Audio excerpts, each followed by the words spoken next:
Hello, I'm Ginkgo Sequoia and I'm author of the book The Tree Mystic.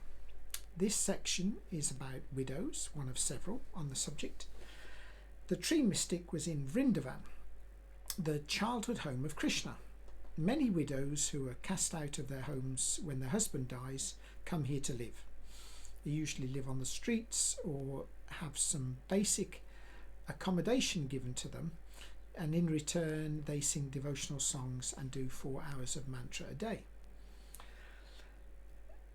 What I'm going to tell you is actually a true story, only the names are changed. A charity worker had arranged for the tree mystic Solly to visit one of Vrindavan's many ashrams. It was at the end of a quiet, muddy road. Before he could take further stock, a lady in a royal blue sari appeared and introduced herself. She had been expecting him. "I am Gita. Please step inside and meet Ashaya.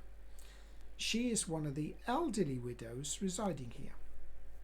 It had been raining. Solly took his sandals off and entered the small, flimsy wooden hut in his bare feet. His toes and soles squelched in the warm mud on the floor. Lying opposite the door on a metal bed were the smiling eyes and frail arms of a very, very old lady. Around the bed was a cooking stove, a toilet bucket and some clothes. In the corner of the room was a small glittering shrine and a dish of banana slices for the gods. Crash! Before he had even time to say hello to the old lady in the bed, an almighty commotion took place behind him. What a mistake! He had left the front door open. Gangs of monkeys roam around Vrindavan, and most houses have bars on the windows and the doors.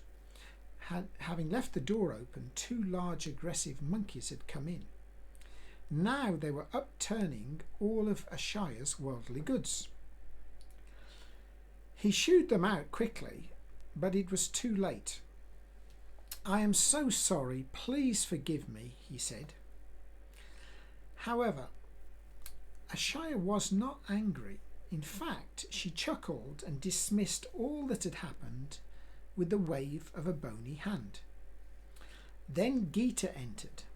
"Don't worry, I will wash everything later. Just sit down.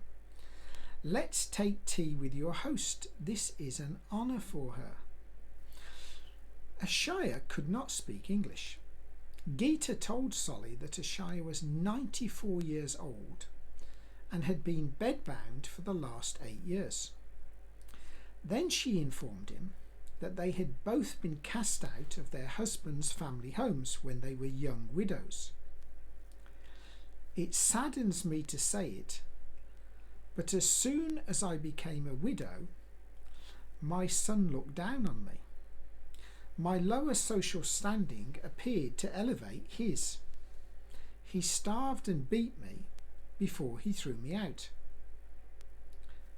Solly whispered his next question. "Could you not go back to your parents' home?" When a Hindu bride leaves home to live with her husband's family, her own family ties are weakened. When I tried to return to the village where I was born, my brothers shooed me away with a stick. How long ago was that? 10 years ago. However, Gita has been trapped here in this ashram since she was 14 years old. Solly winced. 80 years, he gulped. A tear dropped from his heart. In fact, he hurt too much to continue talking on this subject. Instead, he changed the direction of his questions. Who pays the ashram fees? Wealthier people pay the ashram owner on condition that the widows chant mantras and pray for them. The wealthy believe that this will reduce their time in purgatory and ease their route to a better afterlife. So this is what the widows do. It provides them with basic shelter, but it is not enough for food. How do the widows pay for that? Gita looked to the floor.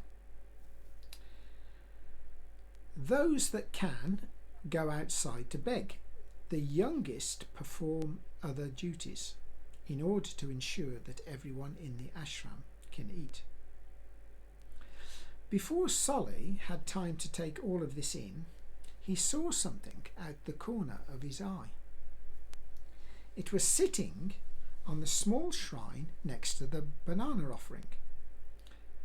This time it was not a monkey. It was something beady-eyed. Then it moved.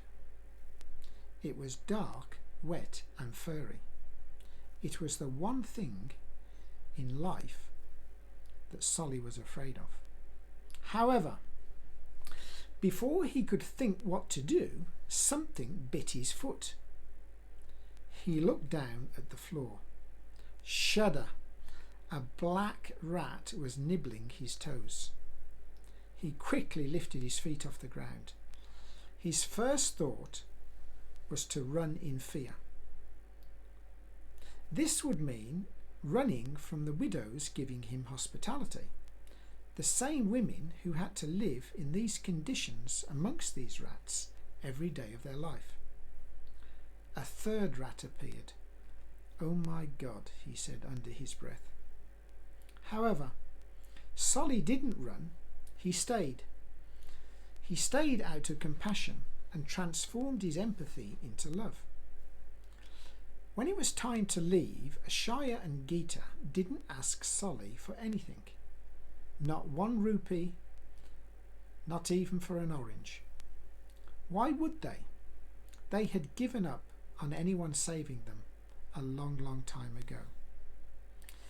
Yet they had given him something, a gift that he could not put into words. He asked himself, is this why, in this strangest of places, why good friends rest their heads on each other's shoulders and kiss each other's feet when they say their goodbyes? I said that this story was true, except for the names. In fact, the rats were not chewing Solly's feet. They were chewing mine.